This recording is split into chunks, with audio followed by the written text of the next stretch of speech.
I think, though, that the key is to not get rid of the shame and not see it as toxic, but see it as part of our vulnerability and our humanity. And when we embrace the shame, we get the gifts that the shame has to offer. And that is, first of all, vulnerability. Remember I talked about before how vulnerability is a pathway to intimacy? You know, if I share my sadness, I'm vulnerable. And in the appropriate setting, it's an act of love and creates more connectedness, doesn't it? The same with sharing the fear. Could I be more vulnerable than sharing with you what I am ashamed of or feel shame about? You know, if I talk about my father and how he hurt me, if I talk about how I hurt my kids, if I talk about how I haven't lived up to my values, you know, I would think that you'd probably all go running down the street screaming, saying, "Get me away from this guy." But in fact, what would happen? What would happen if I shared that in the appropriate setting? You'd get closer? Sure. You'd feel closer, you'd feel more caring, and you'd feel more open and safer with sharing with me. You know, and it's sort of like the shame is part of the bridging. You know, it's part of our vulnerability that helps us with intimacy. It's a part of the healing process. The other part of shame is that the shame is a sense of it's about who I am. You know, and I think that when I do bad stuff, I feel bad about me, which is a good way of making sure that I don't do bad stuff. It's a part of our guardianship. I'm writing a book on shame. I think it's going to be called Binding the Heel That Shames You. Maybe not. Actually, I was going to call it Shame on Everyone, and when I was finished, I was going to hide it. So, but what I really believe is that we have a bigger problem probably with shamelessness than shamefulness. That shamelessness is people who disconnect from their shame or believe that they've gotten rid of it, and then they do this arrogance and this arrogant rolling over of people, of our planet. That comes from shamelessness. When we have a healthy sense of shame, we are the guardians of others and our planet and ourselves. Because there is bad people stuff. And when people do bad people stuff, they might as well feel like bad people. Or you can say that, well, it isn't about who I am, it's about what I do. You see, and if it's about what I do, then we call that guilt. So we tend to think that some guilt is healthy, but shame is not healthy. Well, guilt is about what we do, and shame is about who we are. But the two are very interwoven. Because isn't what we do about who we are? And isn't who we are about what we do?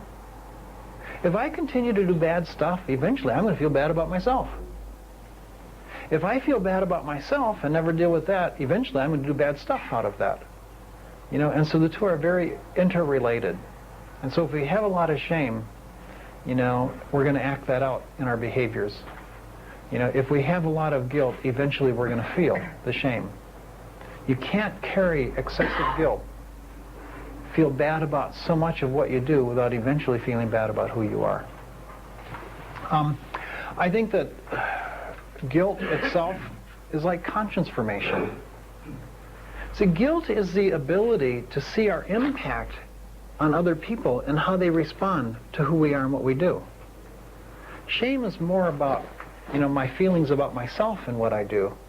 Guilt are the feelings and sense of what other people and their reactions to what I do. We need a sense of guilt. We need a sense of the impact that we have on others. Offenders don't have much guilt. They have to learn guilt. Probably going to Catholic schools would help. You know, maybe we should just sentence offenders to Catholic schools so they learn guilt. But you know, offenders don't see other people's pain as real. They don't get the impact they have in their offending on other people so much. They're detached from that. Many can feel shame. They can feel bad about themselves, but they have a difficult time feeling bad about what they do. You know, and I think that without that sense of guilt, we're more likely to be hurtful of other people. But then we get into the excess guilt that becomes excess scrupulosity, excess worry about what other people are thinking about us, excess trying to measure up and be what other people want us to be, and that whole denial of our uniqueness then control all the patterns of our life from then on. You know, I think we need a sense of shame and a sense of guilt in a healthy sense and in a way that we can talk about it and feel it and embrace it. It's important not to get rid of our feelings. What's important is to embrace the feelings. And it's important to share the feelings with others. And where we learn that, usually, is when we have the kind of parenting, the people around us, the family of creation, the networking, that notices, labels, and affirms our feelings. It's from having our own feelings noticed, labeled, and affirmed that we can begin to share them and notice, label, and affirm the feelings of those people around us. Any questions about feelings? We're going to talk some more about feelings tomorrow because of the feeling part of this program is very important. It's like last night I asked you not to do a lot of things that distract you from your feelings. I think that feelings are a part of the healing process. If there's one thing that the Vietnam vets fell short of in the debriefing of their trauma, it wasn't the debriefing of the sights and sounds and smells and details. It was the emotional debriefing. And I think the emotional debriefing is really the grieving process. The ability to have the feelings about where we've been, about our losses, about what's happened to us, about the traumas. And it's almost like the Vietnam vets taught the adult children about recovery, but now the adult children are teaching the Vietnam vets about the emotional part of recovery, because generally the adult children recovery groups are much more emotionally oriented. A lot of us have a lot of rules about feelings. I don't know if any of you have the specific rules about pain. You know, deny that pain exists. Don't feel pain. Don't listen to it. Don't cry. I think that for some of us, anger, you know, don't be angry. You know, and the overt rule might be don't be angry, but the covert rules in families are the ones that really control us. And so what we are taught covertly is how to be angry. And some of us are taught to be angry by beating up on ourselves. Some of us are taught to be angry by being, you know, sarcastic and sideways and getting even. Some of us are taught about holding resentments, and some of us are reinforced for throwing tantrums and volcanic eruptions. I think with fear, probably fear is the most frequently denied of all feelings. Most of the times we're afraid, we are told things like, there's nothing to be afraid of, or don't be afraid. I also think, though, that that's the overt. Maybe covertly we've been taught to worry all the time, to be afraid all of the time. And if you live with someone who is afraid all the time, you usually get enmeshed in that. The best warriors are those who can get the people around them to worry more than they are. You know, and so if like you have a phobic or worrisome parent, it's very likely that you have an easy time to fall into a lot of anxiety and worries, and that can control our life. I think that even with the whole grieving process, we're told to handle the grief well. Don't show it. You know, at funerals, someone doesn't shed a tear. Oh, they're doing so well. That doesn't look so well to me. That looks pretty sick sometimes, and usually it's because of medication that people do that. When you medicate the grief, you don't give yourself a chance to go through it. I know that my brother died. He suicided, OD'd on Tuinal and alcohol about 18, 19 years ago. I'm convinced that my mother has never grieved it. I'm convinced that she was using Valium at the time, and she was trying to get other people to use Valium at the time. And I think that sometimes people need some medication to handle the shock of losses, but then they need lots of support for still doing the grieving after the medication wears off. Some of us are taught about sexual feelings and taught to be ashamed of sexual feelings. Some are taught about affectional needs and to be ashamed of those. Some of us are taught not to talk about feelings. And often, even in recovery, we're taught to get rid of our feelings, that shame is bad. We're taught to let it all hang out, which is invalid as far as I'm concerned. And sometimes in recovery, the focus is on catharsis work rather than just the normal sharing of what we feel. Just the statement of the feeling can be the sharing of the feeling. Any questions? Yes, Jim? Well, I'm thinking of how I deal with my shame, and I think there's two things that I do. One is I tend to identify with it, and the second thing is I tend to, when I feel it, I say, okay, that's not good. I shouldn't have that feeling. Mm-hmm. That's a bad sign that I have shame. Yes. We get ashamed of having shame. Yeah. Instead of just seeing it as a natural human response and part of our vulnerability and spirituality. See, there's a part of shame that is a felt sense of incompleteness, isn't it? You know, like somehow I'm incomplete, and that's a part of shame. But that incompleteness creates a craving. Now, when the shame is repressed, the craving becomes a craving for completeness through a fix. Supports addiction. But when we embrace the shame and the feeling of incompleteness, I think the craving becomes a craving for spirituality, a sense of completeness through some type of spiritual sense. You know, and so the shame actually is a part of our spiritual process as well, when it's embraced. So what does that mean? Does that mean to say, oh wow, man, I'm really feeling ashamed right now? Mm-hmm. Sharing that. Yeah, the sharing it then is, if you want to talk about what's causing the shame or what's going on, the sharing of it is part of vulnerability. It's being human. It's also looking at what might be causing the shameful feeling, so it enables the healing process. Like if it's shame about what someone did to you, then you can debrief that and heal from that. If it's shame about what you've done, you can use that shame as a mark, you can debrief and do the healing, and then use that feeling of shame as a part of a guardianship sense to not do it again. Yeah, and so it's the shame becomes a sense of guidance, of guardianship. It seems some of my shame is valuable for me to identify with, and some I need to get rid of. You can't get rid of feelings. We can symbolically give them back where they came from, but it's just symbolic work. We have the feeling, it's ours wherever it came from. See, a lot of the feelings were projected on us by others. Shame begets shame. If I feel bad about myself and I'm sitting there watching TV and you bring me a drawing to look at, I'm likely to say something like, you know, don't bother me, I'm watching TV. You're always doing this. What's wrong with you? And then you go away feeling bad about yourself, but it's really about my feeling bad about me that gets projected on you.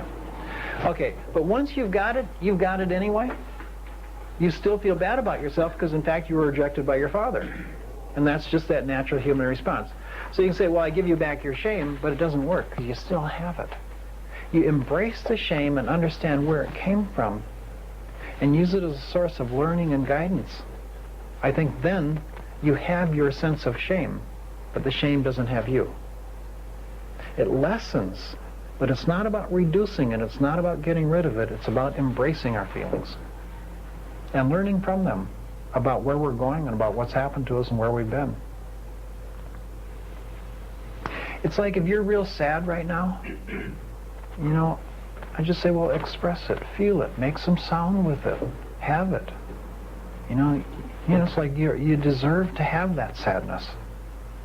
So why is it with shame? If you're real shame, I say get rid of it, reduce it.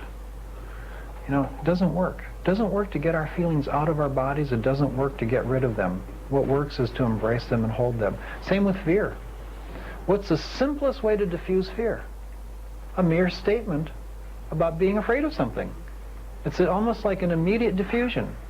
The same with shame. The mere statement about the shame tends to diffuse the shame's hold on us. The hardest part about shame is actually noticing and labeling it. I always say if we could kind of engrave it on the inside of our forehead backwards and line it with neon lights, and then anytime we're criticized, judged, or evaluated, anytime we feel rejected, anytime we introspect, or anytime we have a feeling, we can plug it in and say, oh, shame, this is my shame. All right? You know, and then, you know, it's like then we know it. It's the recognizing the shame that's the hardest part. I could give a lecture on shame for 3 hours. You could walk out on a break. Someone that you knew before could walk by you and not say hi. You'd fall into your shame. You'd think there's something wrong with me and not recognize it as shame. You know, it's like that's how, and then it becomes a belief system, because shame sets up a lot of beliefs. Like, something's wrong with me, I'm damaged, I probably did something that hurt this person, I blew it, I'm not important, da-da-da-da-da-da. You know, and that's how shame works. It's very insidious in how it works. Once we embrace it and begin to recognize it, it loses its grip on us. But we still have that sense of shame. It's a tricky thing about getting rid. There's a whole. I did some training at the Meadows back in the 70s, and you know, I did some symbolic work about giving feelings back, and I think it became a ritual there, and I think it became a ritual and training process, and I'm very embarrassed about it, to be honest with you. I just don't think we can give our feelings away. I really believe that it's more important that we be gentle about it, that we understand where it comes from, and that we embrace the feelings and share them. And then that grip is loosened. I want to that just clicked something that happened to me this morning. I never looked at it as shame. I was sitting out here this morning when we first came to the session. One of the people that's in here went through steps with us. He's out of the program now, but he's attending the sessions here. And I saw him walking to his car. And I said, oh my God. And I thought, oh my God, I didn't even say hi to him. I felt like all guilty, like that I hurt his feelings as he leaving. I took it off, and I'm yelling. He looked at me funny, he came back, he goes, what's wrong? And I said, oh, I thought you were leaving. I thought maybe I hurt your feelings. I didn't say hi. He said, no, I was just putting my jacket in the car. Well, so, but part of that is that over sense of guilt, overdeveloped sense of guilt, like the impact on the other person that you might have, and eventually then you can feel bad about you from that, so that it sort of rolls into shame. Incident, if you live with people who deny their feelings, you eventually get enmeshed in those feelings and carry those feelings, right? That's enmeshment. All right, but it's your feeling once you have it, wherever it came from. And so it's like embracing, feeling, and noticing and talking about where it came from and sharing the feeling with others is the healing process, but doesn't mean we won't have the feeling. You can't get rid of your shame, and it would be awful if you did, because then you'd be one of the shameless arrogant. And so embracing the shame and developing a sense of shame is really the recovery process. And also being gentle with ourselves for our feelings. I don't like shame. I don't like pain. I don't like anger. Anger always makes me mad, as I said before. I like happiness, I like joy, I like pleasure. But I know that the other feelings are part of my reality, and they're part of my need for guidance, and that they all offer that lesson, that gift.